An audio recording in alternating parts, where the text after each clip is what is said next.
चलो भी पढ़ना स्टार्ट करें। नमस्ते भाई सबको। कल सीएम का टॉपिक पढ़ा था, थोड़ी सी साउंड बढ़ा दो। चीफ मिनिस्टर, बताओ जरा सीएम कहाँ का मुखिया होता है? विधानसभा का। क्या होता है ये? नेता। और कौन से दल का? बहुमत दल का नेता ना। आप जनता के रूप में अपने राज्य में विधानसभा के लिए किसको भेजते हैं? दो तरह के लोगों को, एक एमएलए एक एमएलसी। ये विधानसभा, ये विधान परिषद। इसको डायरेक्ट जनता नहीं बनाती, विधानसभा को बनाते हैं आप और मैं। हर स्टेट की विधानसभा की नंबर ऑफ सीट्स हमें पता है। हमने एक टेबल पढ़ा था 60 से 500 के बीच में। बस इक्के दुक्के अपवाद थे जिनमें कि 40 सीटों वाला था गोवा, 30 सीटें थी, 32 सीटें थी पुदुचेरी और सिक्किम की। आपके देश में राज्य में सीएम की वही स्थिति है जो आपके देश में पीएम की। तो ये राज्य का मुखिया मान लीजिए, ये देश का मुखिया मान लीजिए। राज्य में एक दिखावटी प्रमुख होता है जिसे आप कहते हैं राज्यपाल, इसी को इंग्लिश में गवर्नर कहा जाता है। देश में एक दिखावटी प्रमुख होता है राष्ट्रपति, जिसे आप कहते हैं प्रेसिडेंट ऑफ इंडिया। ये दोनों आदमी सिर्फ और सिर्फ दिखावटी हेड हैं, इनके हाथ में कोई पावर नहीं है। देश चलाने की असली ताकत रखता है पीएम और सारे डिसीजन पीएम लेता है। राज्य चलाने की असली ताकत रखता है सीएम। और जितने भी आपकी एक लिस्ट के विषय हैं ना, जिसे आप कहते हैं राज्य सूची या जिसे आप कहते हैं हमारी स्टेट लिस्ट है, जिसमें पहले 66 विषय थे, अब कितने रह गए? 61। इन सब के ऊपर पावर यूज करता है आपका पूरे का पूरा। आप कह तो देते हैं काउंसिल ऑफ मिनिस्टर्स, जिसका मुखिया कौन है? तो आपके राज्य में जितनी मेन सी नियुक्तियां होती हैं बड़े बड़े लोगों की, बड़ी बड़ी पोस्ट पर, जितने तुमने नाम सुने बड़े लोगों के, इन सब की नियुक्ति करता है राज्यपाल। आपके राज्य की बात कर रही हूं, लेकिन इन सब के पीछे बैक में कौन छिपा हुआ है? सीएम। सीएम जिसको चाहेगा उसकी नियुक्ति की बात किससे करेगा? राज्यपाल से। और राज्यपाल तो वही दिखावटी है क्योंकि उस राज्य का है भी नहीं। एक एग्जाम्पल आप किसी भी स्टेट का पढ़ सकते हैं। हम हरियाणा का अगर मैं दूं, बंडारू दत्तात्रेय जी हैं। बंडारू तुम्हें नाम ही दिख रहा है कि यहाँ का नहीं है। दत्तात्रेय कहाँ के हैं ये? हाँ, ये जन्मे थे उस टाइम पर हैदराबाद में। तो आप खुद देखो, हैदराबाद के आदमी को न बोली समझ में आती होगी, न पहनावा, न खान पान। और पूरे देश का यही हाल है। ऐसा जानबूझ के किया जाता है ताकि सीएम और राज्यपाल की मिली भगत ना स्टार्ट हो जाए और ये गलत रिपोर्ट, झूठी रिपोर्ट ना बनाने लग जाए कि देश के अंदर गड़बड़ हो रही है राज्य में, और ये रिपोर्ट में नहीं जी सब शांत है, आप चिंता ना करें। बंडारू दत्तात्रेय जी हैदराबाद के हैं और काम कहाँ कर रहे हैं? हरियाणा। ये हरियाणा में किसी आम आदमी को नहीं जानते ना, किसी बड़े लीडर को ऐसा जानते। तो ये अपनी रिस्पॉन्सिबिलिटी समझते हैं, भाई मुझे भेजा है राष्ट्रपति ने। राज्यपाल को भेजने वाला आदमी कौन होता है? राष्ट्रपति। और राष्ट्रपति को कौन इसकी सिफारिश करता है? पीएम। यानी बंडारू दत्तात्रेय जी को असली में भेजने वाले आदमी कौन है? पीएम। लेकिन हमें लगता है राज्यपाल हैं, राष्ट्रपति ने भेजे हैं, शपथ दिलाई है अपने हाई कोर्ट के चीफ जस्टिस ने, जबकि असलियत यह है कि बंडारू दत्तात्रेय जी पहुंचे, ये इच्छा किसकी रही होगी? पीएम। मैं सिर्फ एक नाम ले रही हूँ, आपके सामने ऐसे 30 आदमी हो सकते हैं। 28 तो माने माने, अगर हम एलजी को हटा दें 28, क्योंकि 28 राज्य में 28 राज्यपाल हो सकते हैं। वो अलग बात है कि बहुत रेयर ऐसा होता है कि 28 के 28 अपने राज्यपाल बनाए। कई बार ऐसा होता है एक ही आदमी को, एक राज्यपाल को 2 या 3 स्टेट्स भी मिल जाते हैं। काम तो कोई होता नहीं है, बस साइन ही तो करने होते हैं कानून बनाने की विधि पर। तो इसलिए कई बार ऐसा होता है कि इनको एक आधे आदमी को 2-3 पकड़ा देते हैं। फिर भी मानो 24 से 25 राज्यपाल आपके देश में एक्टिव रहते होंगे लगभग में। एक आधा कम ज्यादा से फर्क नहीं पड़ता, क्योंकि कई बार ऐसा भी हुआ है कि हर राज्य में एक एक बन गया। तो उस हिसाब से कितने बन सकते हैं आपके यहाँ? 28। अगर मैं दिल्ली की बात करूं जहां की सीएम है, और पुदुचेरी की बात करूं, दोनों में क्या बनते हैं? सीएम। दिल्ली आप जानते हैं आर्टिकल, एक अमेंडमेंट था 69 और एक 70th, ये याद होंगे ना। इसमें दिल्ली का नाम बदलकर एनसीआर या एनसीटी किया गया, और 70th अमेंडमेंट में कहा गया दिल्ली प्लस पुदुचेरी के मेंबर्स या एमएलए राष्ट्रपति के इलेक्शन में हिस्सा लेंगे। ये किस अमेंडमेंट से कहा गया? 70वें से। पौंडीचेरी के लिए 69th अमेंडमेंट जैसा कोई अमेंडमेंट नहीं है। और जब पुदुचेरी आपको मिला, आपको पता है पुदुचेरी आपका था नहीं, पुदुचेरी भारत का एक हिस्सा है, और ये एक स्टेट में नहीं है, ये फैला हुआ है 3 स्टेट्स में। ये केरला में है, ये तमिलनाडु में है, आंध्र प्रदेश में है। कितने जिले हैं इसके? 4। एक का नाम यही है जो इस पूरे का नाम है, जिसको आप कहते हैं पुदुचेरी। एक का नाम है करिकाल, एक का नाम है माहे, और एक का नाम है यनम। ठीक है, तो ये आपके 4 जिले हैं। इनकी इंपॉर्टेंस कुछ नहीं है, मेन इससे जाने जाते हैं ये, लेकिन फिर भी पूछ लें तो सबसे बड़े ये दोनों, सबसे छोटा माहे। केरल वाला सबसे छोटा, ये मान लीजिए पुदुचेरी, इसके पास करिकाल, और ये है यनम। यहाँ पहले हमारा कब्जा था, लेकिन जब ये विदेशी आए ना, विदेशी आपके यहाँ 5 ताकतें आई हैं, PDEDF। पुदुचेरी, ये P मतलब है पोर्टुगीज, पुर्तगाली, D मतलब डच, इंग्लैंड, डेनमार्क और फ्रांस वाले, फ्रेंच जिसको हम कहते हैं, ये राज कर गई पूरे भारत पे। East India company, British east India company, England से जो आई, महारानी से चार्टर लिखवा के। आपके यहाँ सबसे पहले रास्ता खोजा था पुर्तगाली ने 1498 में। समुद्र के रास्ते होता एक आदमी कालीकट पहुंचा था, कालीकट के तट पर। और उस टाइम यहाँ पर जेमुरिन नाम का राजा हुआ करता था, जिसने स्वागत किया था कि आओ जी हमारे देश में विदेश से एक आदमी आया है। ये आदमी था Vasco D gamma. Vasco D gamma बहुत समझदार था, चालाक था, और उसने देखा इस देश में व्यापार किया जा सकता है। महज 5 साल बाद, 1498 के 5 साल बाद 1503 में ये आदमी अपनी एक कंपनी बना के पुर्तगाल में परमिशन लेके वहाँ के राजा, क्योंकि मुनार्क का टाइम था तो राजाओं का टाइम, राजतंत्र, और यहाँ आ गया कि भाई मैं यहाँ व्यापार करूंगा। और धीरे धीरे उस देश के लोगों ने हमारे यहाँ पे एरिया हथियाने स्टार्ट कर दिए, जिनमें आपके हाथ से सबसे इंपॉर्टेंट जगह जो पहली गई थी ये गोवा। और आपको ये भी पता है कि गोवा पुर्तगालियों ने ऐसा लिया था कि बाद में मारकाट मची, गोलियां चली, तब हमें मिला, अदरवाइज ये राजी नहीं थे हमें गोवा देने में। 1961 में जाके पुर्तगाल से हमने अपना गोवा छीना, और जब हमने इसको छीना तो हमने तुरंत में इसको स्टेट नहीं बनाया, क्योंकि यहाँ की जनता भी उनके पक्ष में थी। हमने वेट किया और 1987 में जाके गोवा आपका विभिन्न एक अभिन्न कह लें अंग बना। तो गोवा आपका स्टेट बना है 1987 में, जबकि आपने छीन लिया था 1961 में। किससे छीना था? पुर्तगालियों से। ऐसी सेम कहानी पौंडीचेरी की है। पौंडीचेरी में छोटी छोटी बस्तियां बना ली थी फ्रेंच ईस्ट इंडिया कंपनी ने। फ्रांसीसी और ब्रिटिशर दोनों ताकतवर थे और दोनों लड़े थे कि भारत मेरा, भारत मेरा। इन दोनों की लड़ाई का खामियाजा हमें भुगतना पड़ा, क्योंकि इन दोनों की मारकाट मचती थी हमारे देश में। दोनों खूब लड़े और फाइनली जाके ये क्लियर हो गया। एक युद्ध हुआ था वांडीवाश, जिसमें ये हुआ था 1760 में, जिसमें ये क्लियर हो गया कि भारत पर इसका फ्रांसीसियों का नहीं बल्कि ब्रिटिशर्स का कब्जा चलेगा। और ब्रिटिशर्स ने इनके ये हिस्से भी छीन लिए। बाद में ब्रिटिशर्स को पता नहीं कैसे दया आ गई, क्या हुआ, इन्होंने कहा साउथ में तुम रह लो, पर उत्तर की तरफ अगर तुम आए तो फिर हम तुम्हें यहाँ से भगा देंगे। इसीलिए उत्तर भारत में आपको फ्रांसीसियों की कोई बेल्ट नहीं मिलती, फ्रेंच प्रभाव आपको यहाँ देखने को मिला। तो वांडीवाश के युद्ध के बाद कुछ हिस्सा वापस कर दिया था ब्रिटिशर्स ने फ्रांसीसियों को, जो लेटर स्टेज तक फ्रांसीसियों के पास रहा, और आपको छोड़ गए इंग्लैंड वाले आज़ाद करके 1947 में। फ्रांसीसियों ने यह हिस्सा आपको बाद में दिया 1953 में, और इन लोगों ने हमारा हिस्सा हमें लौटाया 1961 में। यानी इंडिया पर अकेले ब्रिटिशर्स का राज नहीं था, इंडिया के एक छोटे से हिस्से पर पुर्तगाली थे और एक छोटे से हिस्से पर कौन थे? फ्रेंच थे। जो ये फ्रेंच वाला हिस्सा था ना, फ्रेंच जिसमें कॉलोनीज थी, इसी में आपका क्या पड़ता है? पुदुचेरी। और जो ये गोवा वाला हिस्सा पड़ता है, ये किसकी टेरिटरी थी? पुर्तगालियों की, पुर्तगाली। क्या ये पॉइंट समझ में आ गया? सबसे पहले आने वाले और सबसे लेट जाने वाले आपके देश में पुर्तगाली हैं। पहला स्टेप पुर्तगालियों का था और अंतिम विदाई भी हमने पुर्तगालियों की ही की। ये तो बीच सी में आए थे, ये जो अंग्रेज थे, और ये चले भी गए, लेकिन कहते हैं भारत पे राज इन्हीं का चला, क्योंकि बाकियों की तो छुटपुट छुटपुट बस्तियां थी, इनका पूरा एरिया था। ये यहाँ पे बड़े एरिया के मालिक बन के जिए। क्या ये पॉइंट सबकी समझ में आ गए? हाँ, ये हिस्ट्री के पॉइंट है, लेकिन पॉलिटिक्स को समझने के लिए हिस्ट्री भी समझनी पड़ती है। क्लियर ना इतना? तो अब हम देख रहे हैं अपने सीएम की हम बात कर रहे थे। कितने स्टेट्स में सीएम है आपके? और 2 सीएम हैं आपके। हम अमेंडमेंट की बात कर रहे थे और अमेंडमेंट में आपका दिल्ली प्लस पौंडीचेरी की बात हुई। दिल्ली का 69th अमेंडमेंट है, 70th। ये पौंडीचेरी का, हाँ, प ऐसे लिखते हैं ना, तो पुदुचेरी का 14th नंबर का अमेंडमेंट है। कौन सा अमेंडमेंट है? 14। और एक खास बात, पुदुचेरी के लिए आपने कोई ऐसा अमेंडमेंट नहीं किया। 14th अमेंडमेंट तो है जिससे कि वो आपका हिस्सा बना, लेकिन आपने जो यहाँ पे सीएम और विधानसभा का प्रावधान है ना, जैसे इसका तो अमेंडमेंट था 69, इसका अमेंडमेंट नहीं है। कब मिला आपको पुदुचेरी? पुदुचेरी किससे छीना था आपने? नहीं नहीं नहीं, वो तो गोवा था। पुदुचेरी फ्रांस से लिया, 1953 में मिला था ना आपको। इसके बाद देखो 1953 में ही आपके स्टेट्स बनने शुरू हुए थे और आंध्र प्रदेश बना। फिर 56 में आपके 14 स्टेट्स बने, 6 यूटी बने। इसी सीरीज में आगे जाके 1963 में इस के पुदुचेरी की विधानसभा के लिए एक एक्ट आया था। गवर्नमेंट ऑफ इंडिया ने, भारत सरकार ने एक एक्ट पारित किया कि भाई पौंडीचेरी में सरकार कैसे बनेगी। जैसे दिल्ली के लिए 69th अमेंडमेंट है, ऐसे विधानसभा दिल्ली के लिए जैसे 69th है, पौंडीचेरी के लिए कोई अमेंडमेंट नहीं है विधानसभा के लिए। 1963 में एक एक्ट बना दिया था, एक कानून बना दिया, और आज तक ऐसे का ऐसा चल रहा है। कल एक बात हुई थी और मैंने आपको बताया था कि दिल्ली की पुलिस जो है वो किसके अंडर नहीं आती? वो दिल्ली सरकार के अधीन नहीं है, बताया था ना मैंने।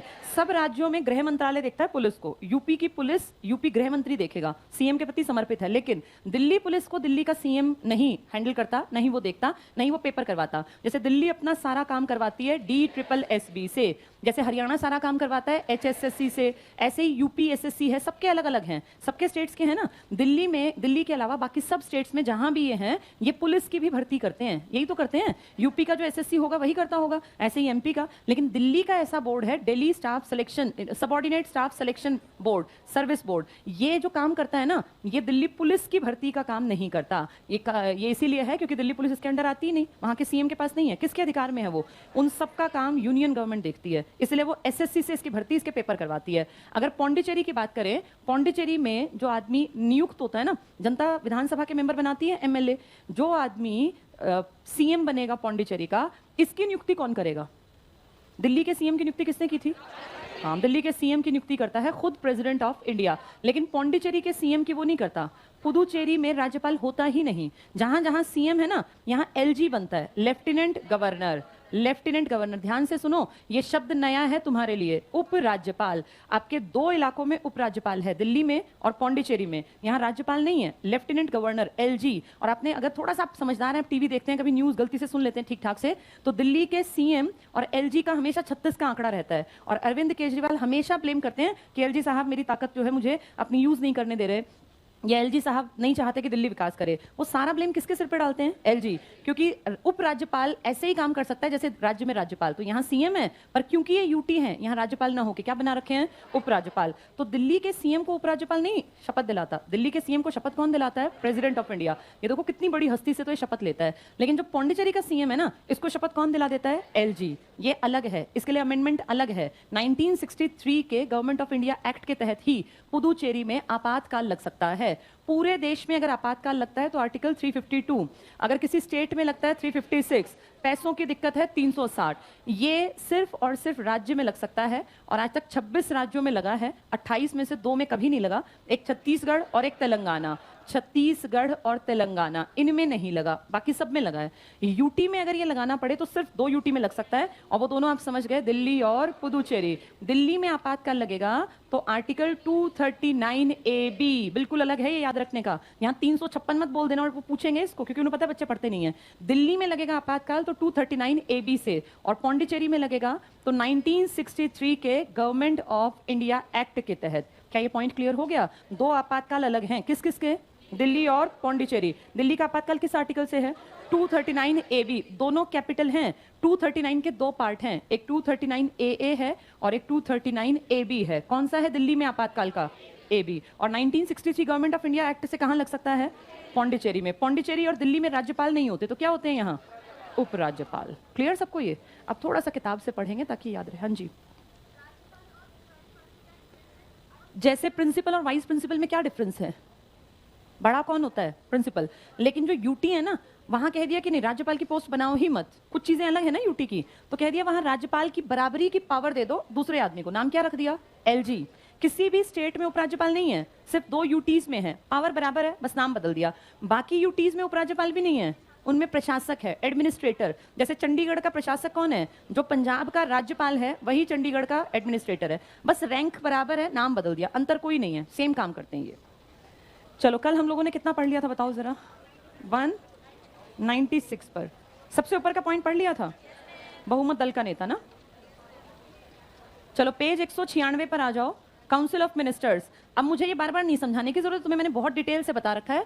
काउंसिल ऑफ मिनिस्टर्स में 4 मेन आदमी होते हैं, एक सीएम, एक कैबिनेट मंत्री, एक स्टेट मिनिस्टर और एक डेप्यूटी मिनिस्टर। हिंदी में इसी को लिख दूं तो कैबिनेट ऐसे का ऐसा लिखना पड़ेगा, इसे राज्य कह देंगे, इसे उप मंत्री कह देंगे। ये सेम देश में भी चलते हैं और सेम राज्य में भी, बस एक आदमी का पोजीशन बदलती है, सीएम से पीएम बन जाता है, बाकी सब सेम है। चलो पेज 196 पर राज्य मंत्री परिषद, काउंसिल ऑफ मिनिस्टर्स, यहां लिख लो COM, C कैपिटल, O छोटा, M कैपिटल, COM। तुम्हें किचन कैबिनेट पता है क्या होती है? Kitchen cabinet PM plus cabinet plus वो लोग जो मंत्री नहीं है लेकिन पीएम के खास हैं, उन्हें कहते हैं किचन कैबिनेट। चलो राज्य मंत्री परिषद में पहला पॉइंट देखो, आर्टिकल 163(1) के अनुसार, अंडरलाइन करना, राज्यपाल को अपने कामों का, अपने कृत्यों का प्रयोग करने में सहायता और सलाह देने के लिए एक मंत्री परिषद होगी जिसका प्रधान कौन होगा? मुख्यमंत्री। सेम ऐसी बात एक आर्टिकल में और लिखी है, बस वहां प्रधानमंत्री लिखा है। आर्टिकल का नंबर बताओ, सोच समझ के बताना, मैंने तुम्हें समझा रखा है वो 52, 63, 74। सेम 74 में भी तो लिखा है, क्या लिखा है? मंत्री परिषद का प्रधान होगा, जिसे क्या कहेंगे? प्रधानमंत्री। ये सेम बात यहां लिख लो इसके ऊपर। आर्टिकल 74 में भी बस नाम बदल गया, वहां प्रधानमंत्री था, यहां मुख्यमंत्री बन गया। 74 में भी मंत्री परिषद के गठन पे आ जाओ। ये जो बातचीत कर रहे हैं ना, इनको बाहर का रास्ता ही है बस, और कोई ऑप्शन नहीं है। मंत्री परिषद के गठन पे आ जाओ, पहली लाइन में पीछे टिक करना, मुख्यमंत्री की नियुक्ति राज्यपाल द्वारा और अन्य मंत्रियों की नियुक्ति राज्यपाल द्वारा मुख्यमंत्री की सलाह पर। क्या सीएम बनाना अपने हाथ में होता है? किसको सीएम बनाना पड़ता है? जिस पार्टी को आधे से ज्यादा सीटें मिल गई, फिर आपकी मर्जी नहीं है, फिर आप उसको बनाएंगे ही बनाएंगे, कंपलसरी है। नीचे के मंत्री आपकी मर्जी से बनेंगे या उसकी मर्जी से बनेंगे? जो सीएम है ना, मान लीजिए आप राष्ट्रपति हैं, राज्यपाल हैं, तो सीएम की मर्जी बनेंगे, शपथ आपको दिलानी है। आपको कोई आदमी अच्छा नहीं लगता तब भी मंत्री बनाना पड़ेगा, अगर कौन चाहता है? सीएम और पीएम। ये टिक कर लो। अन्य मंत्रियों की नियुक्ति राज्यपाल द्वारा मुख्यमंत्री की सलाह पर। सलाह बहुत बड़ी चीज होती है। नेक्स्ट, पद ग्रहण से पहले मुख्यमंत्री को राज्यपाल के समक्ष 2 शपथ लेनी होती है। ठीक करना, एक पद के कर्तव्य पालन की और एक गोपनीयता की। गोपनीयता मतलब, हाँ, क्योंकि देश में बहुत सारी बातें होती हैं, इन सबको हम लीक नहीं करेंगे, बाहर तक नहीं बताएंगे, इसे कहते हैं गोपनीयता की शपथ। अगला पॉइंट पढ़ना, आर्टिकल 164 का सेकंड क्लॉज कहता है मंत्रिपरिषद राज्य की विधानसभा, अंडरलाइन करो, मंत्रिपरिषद विधानसभा के प्रति सामूहिक रूप से उत्तरदायी होगी। सामूहिक का मतलब एक की गलती सबकी गलती, उसमें यह माना जाता है तुम कहां सोए हुए थे जब मंत्री गलत कर रहा था। मंत्रियों की योग्यताओं पर आ जाओ। योग्यताएं हमेशा सेम चलती हैं। लोकसभा की योग्यताएं बताओ क्या थी? कितनी उम्र हो गई हो? सबसे पहले कहते हैं कहां का नागरिक हो, भारत का, है ना, नागरिक हो, फर्स्ट कंडीशन। सेकंड, 25 साल की उम्र पूरी कर चुका हो। तीसरी, किस पे ना बैठा हो, लाभ के पद पर। सारी सरकारी नौकरी चाहे वो चपड़ासी लगाए लेकिन वो है लाभ के पद पर। देखो इसमें टिक मार्क करो। सेकंड लाइन, विधानमंडल के किसी सदन के सदस्य हो। अगर आपको मंत्री बनना है तो जरूरी है कि आप एमएलए या एमएलसी हो। मान लो कोई बाहर का बन गया तो कितने महीने मिलेंगे? 6 महीने, कहीं का मेंबर बन जाओ। सेकंड पॉइंट, यदि कोई व्यक्ति मंत्री परिषद में नियुक्ति के समय विधानमंडल का मेंबर नहीं है, एमएलए नहीं है, तो उसे नियुक्ति की तिथि से 6 महीने के भीतर विधानमंडल के किसी सदन, किसी का मतलब 2 ही सदन है, या तो विधानसभा या विधान परिषद का की सदस्यता प्राप्त करना आवश्यक है, अन्यथा उसे अपना पद त्यागना पड़ेगा। क्या ऐसा देश में भी था? अगर बाहर का आदमी बन गया तो कितने महीने देते हैं? 6 महीने। कहां से एंट्री पॉसिबल है 6 महीने में? देश में राज्यसभा में और राज्य में विधान परिषद में, क्योंकि सभा में तो इलेक्शन 5 साल में होंगे, या कोई मर गया तो कौन से इलेक्शन होंगे? उपचुनाव। लेकिन क्या तुम बैठे रहोगे? कोई मरेगा तो मेरा इलेक्शन होगा, कोई नहीं मरा तो इसलिए बैकडोर एंट्री का प्रावधान हो गया। नेक्स्ट टिक करना, मंत्रियों की 3 श्रेणियां। पहला टिक कर लो, कैबिनेट मंत्री या मंत्रिमंडल के सदस्य। ये मंत्री परिषद के महत्वपूर्ण सदस्य होते हैं। किसी ना किसी विभाग की अध्यक्षता, डिपार्टमेंट जरूर मिलेगा इंपॉर्टेंट। कैबिनेट के द्वारा ही सामूहिक रूप से शासन की नीति का निर्धारण। तो असली डिसीजन मेकर कौन है? पूरे के पूरे मंत्री या कैबिनेट मंत्री। और कैबिनेट से खास सलाह मशवरा कौन करता है? पीएम। और राज्य है तो सीएम। ये जैसे नहीं थे नवरत्न टाइप के, वो होते हैं ये लोग। नेक्स्ट टिक करना, राज्य मंत्री, state minister, minister of states कह लो। इस श्रेणी के कुछ मंत्रियों को, ठीक कर लो, कुछ मंत्रियों को किसी विभाग का स्वतंत्र प्रभार दिया जा सकता है, इंडिपेंडेंट चार्ज। जिसको इंडिपेंडेंट चार्ज मिलेगा, क्या किसी का हेल्पर है वो या इंडिपेंडेंट है? क्या सबको कैबिनेट बना सकते हैं? कितने % कैबिनेट बन सकते हैं? टोटल मिला के सारे मंत्री 15। इसमें से डिवाइड करना है कैबिनेट भी, स्टेट भी और डेप्यूटी भी। तो सारे मंत्री मिला के कितने बन सकते हैं? अगर देश की बात करूं 81, राज्य की बात करूं कहीं 90 एमएलए हैं, तो 15% अगर 90 का निकालोगे तो 12 के आसपास निकलेगा। दिल्ली की बात करें तो महज 7 मंत्री, जिनमें से एक तो सीएम होगा, बाकी उसमें कैबिनेट भी है। सोचो 6 में कैबिनेट भी है, स्टेट भी है और डेप्यूटी भी है। यानी 1-2 कैबिनेट होगा, 1-2 स्टेट होगा, 1-2 डेप्यूटी होगा। हर राज्य में अलग अलग है। सबसे ज्यादा मंत्री कहां बन सकते होंगे? यूपी। कितने आदमी है वहां? 403। तो 15% 403 का फिर भी ठीक ठाक सा निकल आएगा। तो सर्वाधिक मंत्री बनने के चांसेस कहां हैं? यूपी में। ये टिक कर लो राज्य मंत्रियों में। तो किसी विभाग का स्वतंत्र प्रभार, डबल टिक कर लो, स्वतंत्र को, सबको नहीं मिलता ये। इस श्रेणी के अन्य मंत्री कैबिनेट मंत्रियों के कार्य में हाथ बटाते हैं, हेल्प करते हैं। किसकी हेल्प करते हैं लोग? कैबिनेट की। कौन कहता है कि भैया मैं तो अपना काम खुद ही करूंगा, मैं हेल्प नहीं करूंगा? इंडिपेंडेंट चार्ज वाला। नेक्स्ट टिक करो, उप मंत्री, डेप्यूटी मिनिस्टर। इस श्रेणी के मंत्री कैबिनेट मंत्री के सहायक के रूप में कार्य करते हैं। क्या इनको डिपार्टमेंट मिल सकता है? किसको डिपार्टमेंट 100% मिलेगा? किसको मिल भी सकता है और नहीं भी? किसको कभी मिलना ही नहीं है? डेप्यूटी को। आगे टिक करना, कैबिनेट स्तर के मंत्रियों को सामूहिक रूप से मंत्रिमंडल या कैबिनेट कहते हैं। तीनों ही स्तर के मंत्रियों को सामूहिक रूप से मंत्री परिषद कहते हैं। तो एक है काउंसिल ऑफ मिनिस्टर्स और एक है बड़ी, जिसमें कि मेन कैबिनेट आ जाती है। नेक्स्ट भी टिक करना, मंत्रिमंडल या कैबिनेट एक छोटी इकाई है लेकिन एक अधिक महत्वपूर्ण इकाई है। मंत्री परिषद एक बड़ी। अगर कहें मंत्रिमंडल तो कौन कौन से मंत्री ऐड करोगे? सबसे ऊपर पीएम था, यहाँ कौन है? सीएम। यहाँ भी कैबिनेट, यहाँ भी कैबिनेट, यहाँ स्टेट। 2 तरह के, एक हेल्पर की तरह और एक इंडिपेंडेंट। सेम चीज यहाँ स्टेट। इसके बाद था डेप्यूटी, यहाँ भी डेप्यूटी। अब वो कह रहे हैं मंत्री परिषद में किसको शामिल करोगे? सारे, चारों। और वो कहे मंत्रिमंडल तो यहाँ ये और यहाँ ये। असली डिसीजन मंडल लेगा या परिषद लेगी? परिषद को तो बस लास्ट में बताते हैं हमने ऐसा डिसीजन लिया, तुम्हें हाँ करना है, क्योंकि कौन सा उत्तरदायित्व है? सामूहिक। ये टिक कर लो इसमें आगे। कैबिनेट स्तर के मंत्रियों को सामूहिक रूप से, तो हो गया ना छोटी इकाई और वो बड़ी इकाई। तो बड़ी इकाई परिषद है या मंडल है? परिषद, जिसमें सब, ये सब अनपढ़ भी हो सकते हैं, हमें पता है ये सब काम नहीं करते, काम करते हैं इन सबके नीचे जो दिखाई भी नहीं देते, जिसको कहते हैं सचिव या इंग्लिश में कहते हैं सेक्रेटरी। कौन होते हैं ये लोग? आईएएस। असली में काम आईएएस ही करते हैं, क्योंकि ब्यूरोक्रेसी का ही इस्तेमाल करते हैं पॉलिसी मेकिंग में, लेकिन नाम चलता है इन लोगों का कि इनकी सरकार ने ये फैसला लिया, जबकि असली काम करते हैं आईएएस रैंक के आदमी। आईएएस ना परिषद में है और ना ही मंडल में, कहीं शामिल नहीं है। नेक्स्ट टिक करना, अगले पॉइंट में पहली लाइन में ही टिक कर लो, 91वां संविधान संशोधन। नेक्स्ट लाइन, मंत्री परिषद की सदस्य संख्या निचले सदन की कुल सदस्य संख्या के 15% से अधिक नहीं होनी चाहिए। छोटे राज्यों के लिए मंत्रियों की न्यूनतम संख्या कितनी कर दी गई? 12। जैसे एक एग्जाम्पल है, मान लीजिए कहीं पर 60 है, जैसे कहाँ है 60 बताना? 60 एमएलए कहाँ है? अरुणाचल प्रदेश में 60 ही तो हैं, कटवाया था 40 और 60 लिखवाया था। अब सोचो इसका 15% निकालना हो तो 15% इसका कम निकलेगा, तो ये कहते हैं कि जहां बहुत ही कम निकलेगा, कहीं का 40 है, 40 का 15% तो बहुत ही छोटा निकलेगा ना, गोवा। अब मान लो इसका 15% तुम निकाल रहे हो तो क्या निकलेगा इसका 15%? ना के बराबर भी, बहुत ही कम आदमी। तो कहते हैं कि अगर इतना ही छोटा राज्य है तो फिर कितना कर लेना उनमें? 12 बना सकते हैं आप। अगर आपका काम ज्यादा है और आपसे संभलता नहीं है तो आप 12, वरना कितने परसेंट बनाने हैं? 15। लेकिन 15% तुम 30 का निकालोगे तो बहुत छोटा निकल आएगा, तो वहां कह दिया ठीक है तुम इतने मंत्री रख सकते हो। चलो इसके बाद अगले पेज पे आ जाओ, मंत्री परिषद का कार्यकाल। बताओ कितने साल तक मंत्री परिषद रह सकती है? लेकिन इसको लोकसभा में और विधानसभा में क्या मिला रहे? विश्वास। जैसे ही अविश्वास प्रस्ताव लाया, कौन लाता है विश्वास? विपक्षी। और ये कब लाते हैं? जब ये अंदर से उनको खोखला कर देते हैं। पढ़ो इसमें पेज 197 पर पहला पॉइंट, मंत्री परिषद का कार्यकाल विधानसभा के विश्वास पर निर्भर करता है। नेक्स्ट पॉइंट, सामान्य तौर पर मंत्री परिषद का अधिकतम कार्यकाल 5 साल का होता है। नेक्स्ट पॉइंट सिर्फ पढ़ लो, संसदीय शासन पद्धति। किससे चीट किया तुमने संसदीय शासन पद्धति? ब्रिटेन से। लिख लो इसके ऊपर ब्रिटेन। ब्रिटेन में ही सेम है, House of Common, House of Lords और महारानी ब्रिटेन। हमने बना दिया Lok Sabha plus Rajya Sabha plus President of India. इस लोकसभा का स्टार्टिंग का नाम क्या था? राज्यसभा नाम था इसका? कोई नाम नहीं था, यही नाम था। राज्यसभा को कहते थे काउंसिल ऑफ स्टेट्स। कब चेंज किया? 54 में। ये बहुत बार पूछते हैं एग्जाम में, राज्यसभा का नाम कब बदला गया? 1954 में। आज इंग्लिश में भी राज्यसभा, हिंदी में भी राज्यसभा, पहले काउंसिल ऑफ स्टेट्स था इसका नाम। ये कहीं ऊपर लिख लो अगर नहीं पता, लिखो राज्यसभा का पुराना नाम काउंसिल ऑफ स्टेट्स था। ये बहुत ज्यादा बार एग्जाम में आता है क्वेश्चन। 1954 में बदलकर राज्यसभा किया गया। राज्यसभा का पुराना नाम काउंसिल ऑफ स्टेट्स था, 1954 में बदलकर राज्यसभा कर दिया। जब 53 में राज्य बन गए थे, राज्य बनने की शुरुआत हुई और आंध्र प्रदेश, फिर कहा नाम बदलते हैं, राज्यसभा कर देते हैं।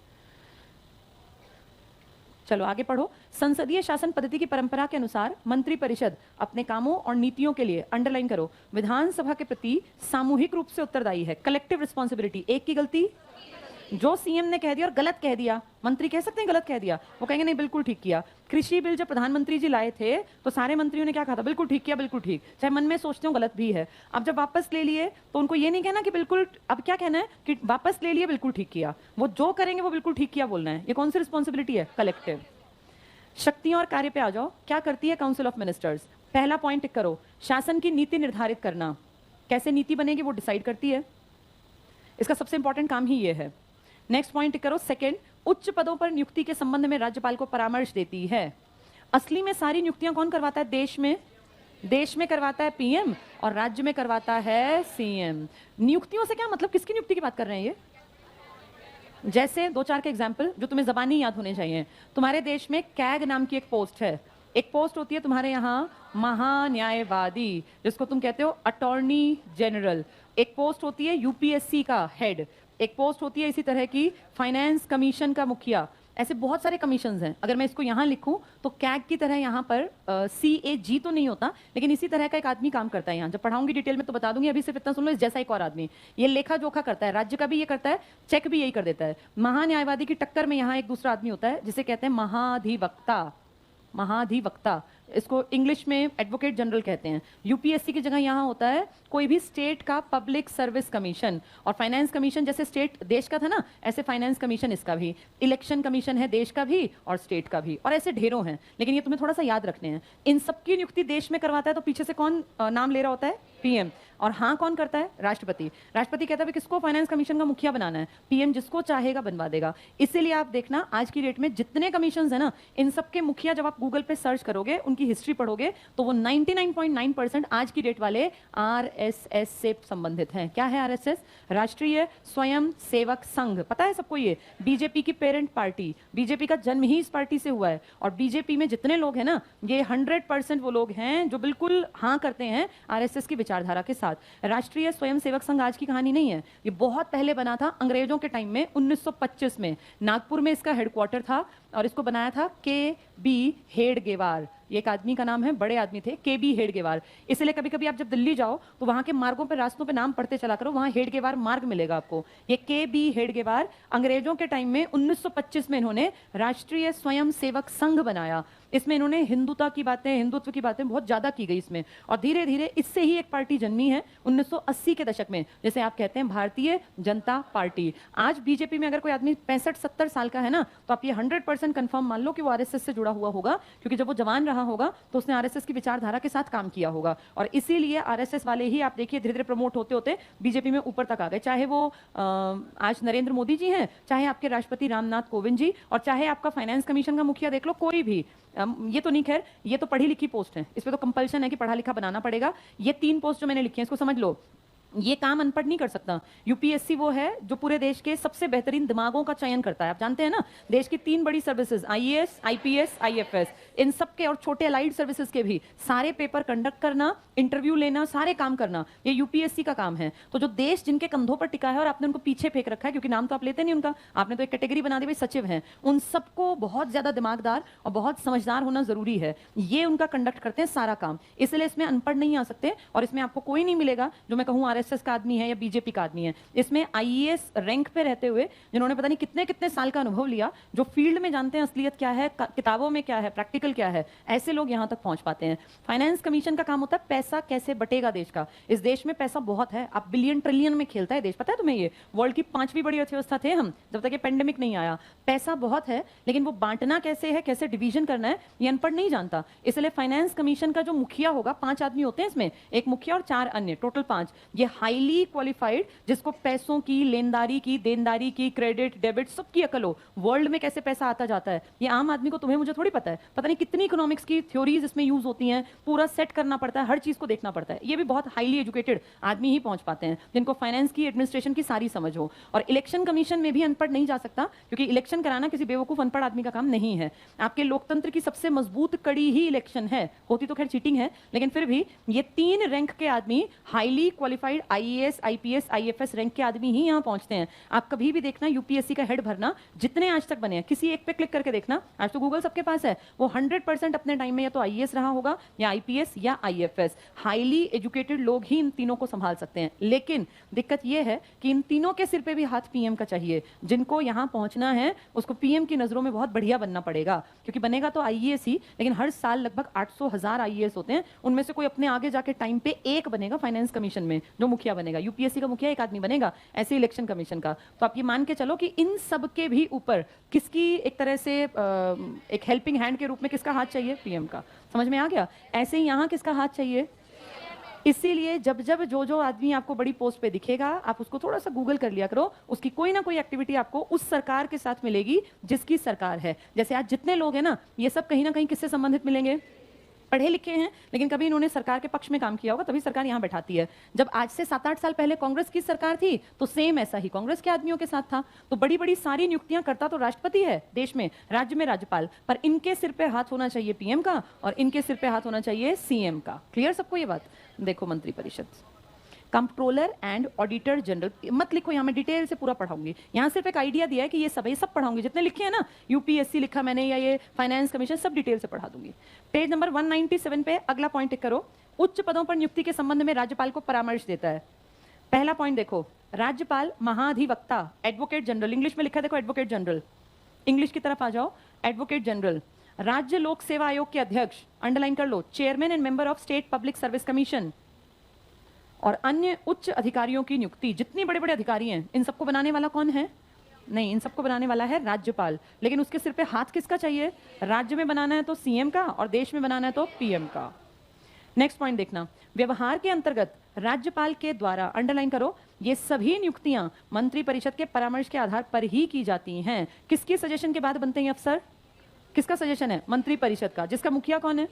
यानी इससे ऐसे समझो कि यूपीएससी का मुखिया अगर पंगे लेगा पीएम से तो टिक नहीं पाएगा। होगा वो पढ़ा लिखा आईएएस रिटायर्ड, लेकिन किसके साथ बना के चलनी पड़ेगी? पीएम। ऐसे ही एसपीएससी का मेंबर कब तक टिक पाएगा? जब तक सीएम का हाथ उसके सर पे है। जिस दिन उनसे पंगा लिया हट जाएंगे। नेक्स्ट देखो, मंत्री परिषद ही राष्ट्रपति की, अंडरलाइन करो, उच्च न्यायालय में न्यायाधीशों की नियुक्ति के संबंध में परामर्श देती है। अगली हेडिंग टिक कर लो बस, विधानमंडल में शासन का प्रतिनिधित्व करता है। इससे अगला, सरकार के कार्य संचालन संबंधी सारे नियम बनाते हैं ये। पांचवा, बजट तैयार करना। बजट का नाम बजट है? क्या नाम है? वार्षिक वित्तीय विवरण। बजट अपने यहाँ कहाँ पेश किया जाता है? कौन सा विधेयक है बजट? धन या साधारण? बजट में पैसा है तो कौन सा विधेयक है? धन विधेयक। धन विधेयक देश है तो कहाँ पेश होगा? और राज्य है तो किससे पूछ के पेश किया जाएगा? और यहाँ है तो क्या राज्यपाल राष्ट्रपति साइन करने से मना कर सकते हैं? क्यों?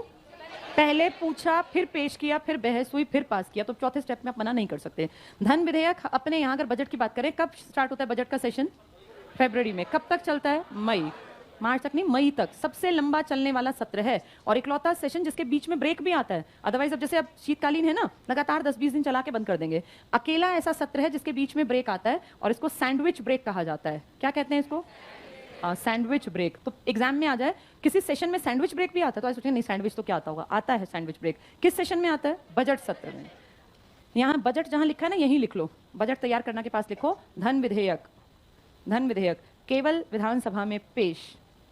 धन विधेयक मनी बिल केवल विधानसभा, हम क्योंकि देश की बात नहीं कर रहे इसलिए विधानसभा लिख पा रही हूँ, केवल विधानसभा में मंत्री पेश करेगा। विधानसभा में मंत्री, क्योंकि सब मंत्री नहीं होते, विधानसभा में मंत्री पेश करेगा। लिखो राज्यपाल की पूर्व अनुमति के बाद, प्रायर परमिशन ऑफ गवर्नर। राज्यपाल की पूर्व अनुमति यानी पहले उसकी परमिशन, पूर्व अनुमति के बाद।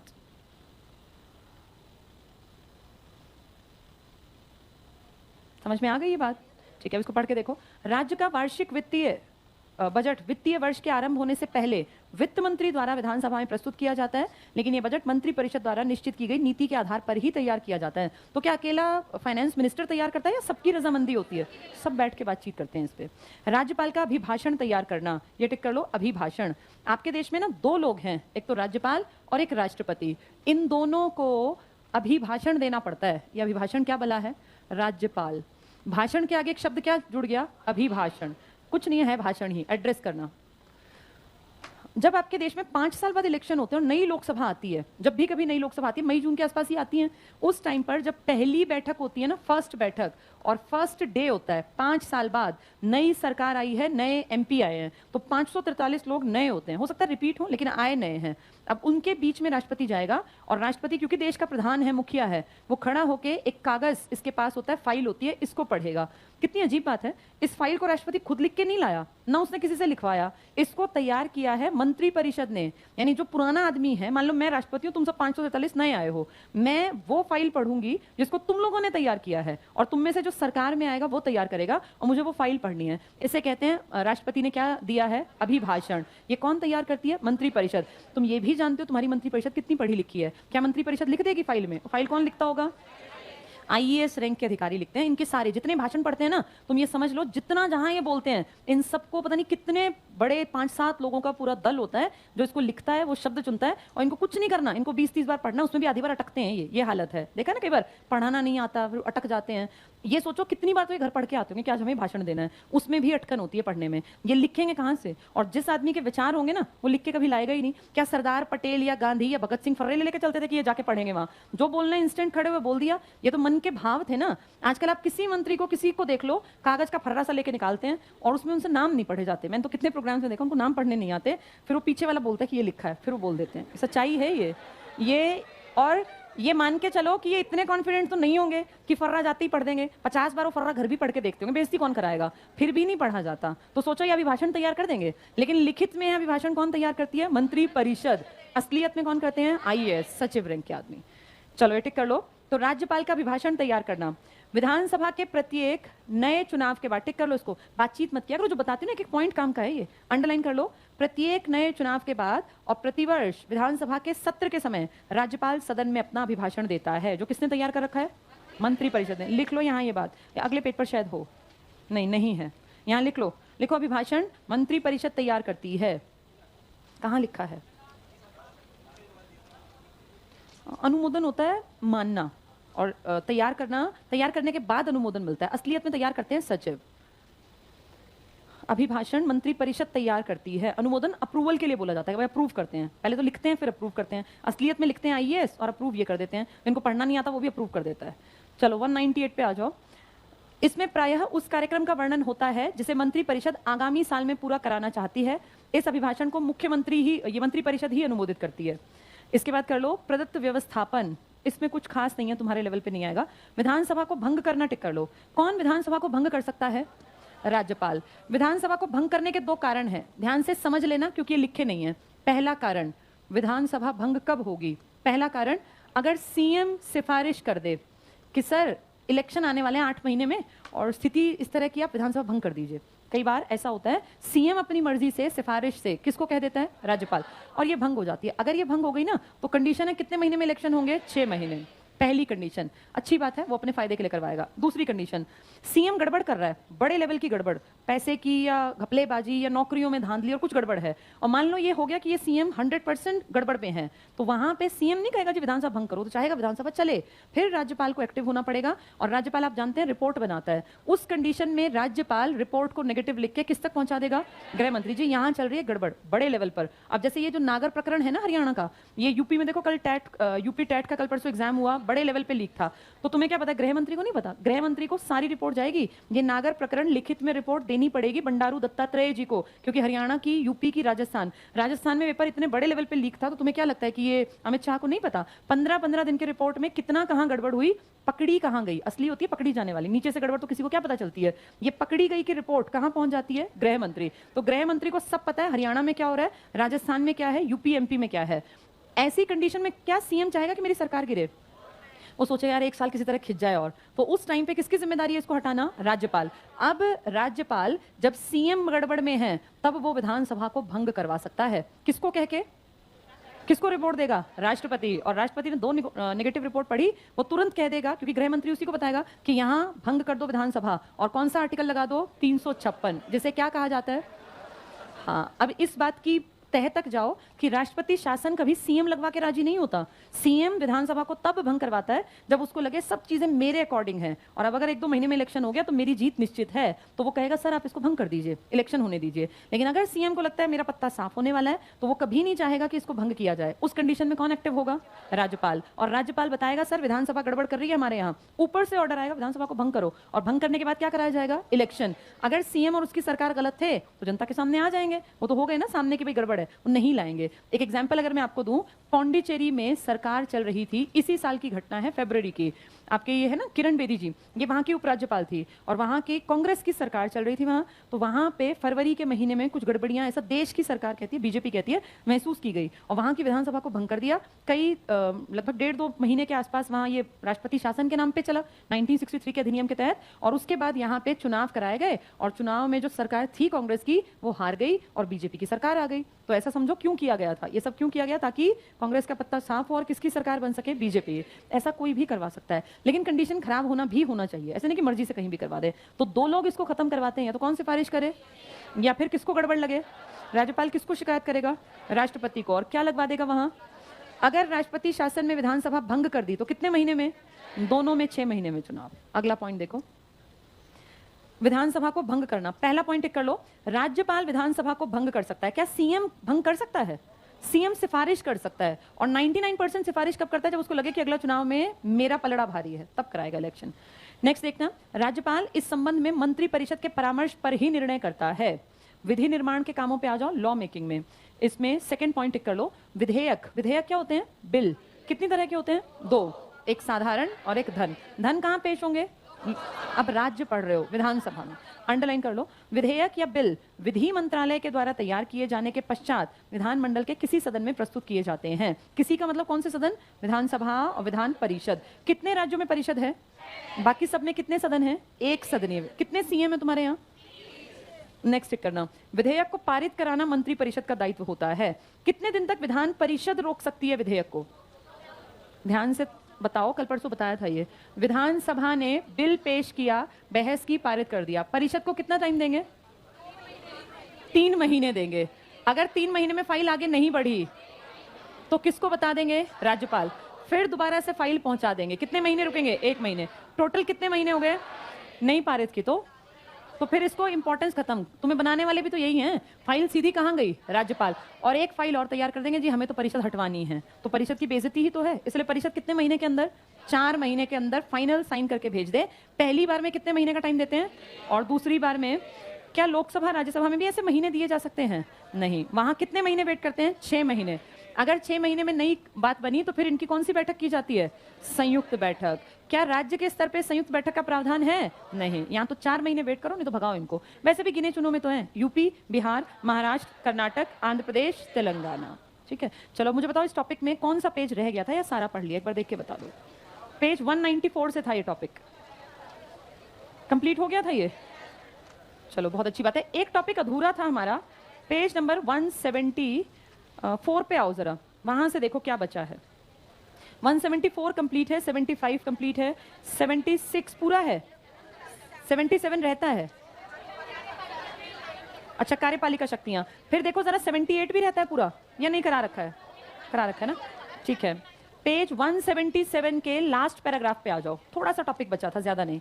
177 की लास्ट हेडिंग, कार्यपालिका शक्तियां। ये सब वही हैं जो मैं कई दिनों से तुम्हें बता रही थी, सब कुछ सेम है, बस किताब में लिखा है तो पढ़ना आसान हो जाएगा। देखो जरा, राज्य की कार्यपालिका मंत्री परिषद सामूहिक रूप से विधानसभा के प्रति उत्तरदायी है। ये बात हमें पहले से पता है, अंडरलाइन कर लो।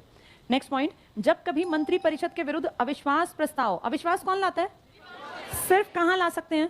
या तो लोकसभा में या तो विधानसभा, क्योंकि वहीं हमारे एमएलए और एमपी बैठे हैं, बाकी जगह नहीं। यहां टिक कर लो। विरुद्ध अविश्वास प्रस्ताव पारित हो जाता है तो समूची मंत्री परिषद को त्यागपत्र देना पड़ता है। विधानसभा अविश्वास प्रस्ताव पारित कर मंत्री परिषद को अपदस्थ कर सकती है। नेक्स्ट पॉइंट, मंत्रियों से प्रश्न पूछकर, क्या प्रश्न पूछे जा सकते हैं? अगर मंत्रियों से प्रश्न पूछना है तो कौन पूछेगा प्रश्न? उसकी पार्टी वाले या विपक्षी? पार्टी वाले क्यों उसके सामने बेइज्जती करवाएंगे? विपक्षी पूछेंगे, तुम ये बताओ तुमने क्या किया। ये टिक कर लो। काम रोको प्रस्ताव, ये भी विपक्षी ही लाएंगे कि काम रोको। ध्यानाकर्षण प्रस्ताव कि ध्यान आकर्षित करने के लिए। बजट पर कटौती, ये सब विपक्षी करेंगे, सरकार नहीं करेगी। इनके माध्यम से विधानसभा कार्यपालिका को नियंत्रित करती है। अगले पेज पर आ जाओ। पहला पॉइंट, विधानसभा सरकार की वित्तीय मांगों में कमी कर कार्यपालिका को नियंत्रित कर सकती है। यदि ये कमी का प्रस्ताव पारित हो जाए तो मंत्री परिषद को त्यागपत्र देना पड़ता है। ये बहुत बड़ी बात है। अगर कटौती मांग ली ना विपक्षियों ने बजट पे तो मंत्री परिषद गिरेगी। अब तुम्हें लगेगा फिर तो कटौती का प्रस्ताव ले आए, अब तो ले आओगे, अगली बार जब तुम्हारी सरकार आएगी तो ये भी तो ऐसे ही हटा देंगे, इसलिए दोनों ऐसा कम करते हैं। नेक्स्ट है संवैधानिक संशोधन की शक्ति। बताओ कौन सा आर्टिकल है संवैधानिक संशोधन का? 368। कहां से देखा हमने? अफ्रीका से। अंडरलाइन करो। संघीय स्वरूप को प्रभावित करने वाला, अगली लाइन में पीछे टिक करना, आधे से अधिक राज्यों के विधानमंडल द्वारा पुष्टि आवश्यक है। आर्टिकल 368 लिख लो। साउथ अफ्रीका 368 के पास।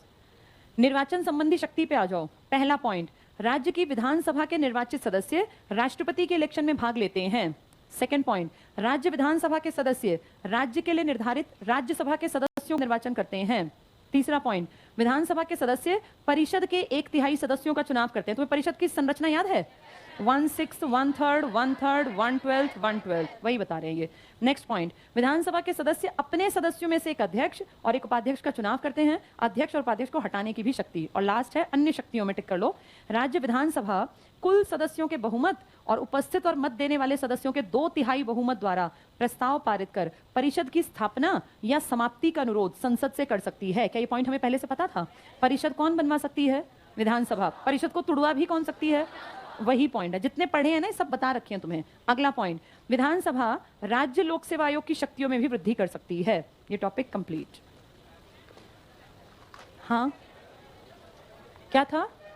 हाँ, उनको आज नहीं चली थी क्लास भाई। कल से सुबह यहाँ 8:15 बजे जिसको हरियाणा जीके की क्लासेस लेनी है वो सुबह 8:15 बजे पहुंच जाना। इसी रूम में 8:15 से 9 के बीच में क्लासेस चलवा देंगे। कल ध्यान करके उनको बोल देना, ठीक है? जुलाई वाली चलवाना,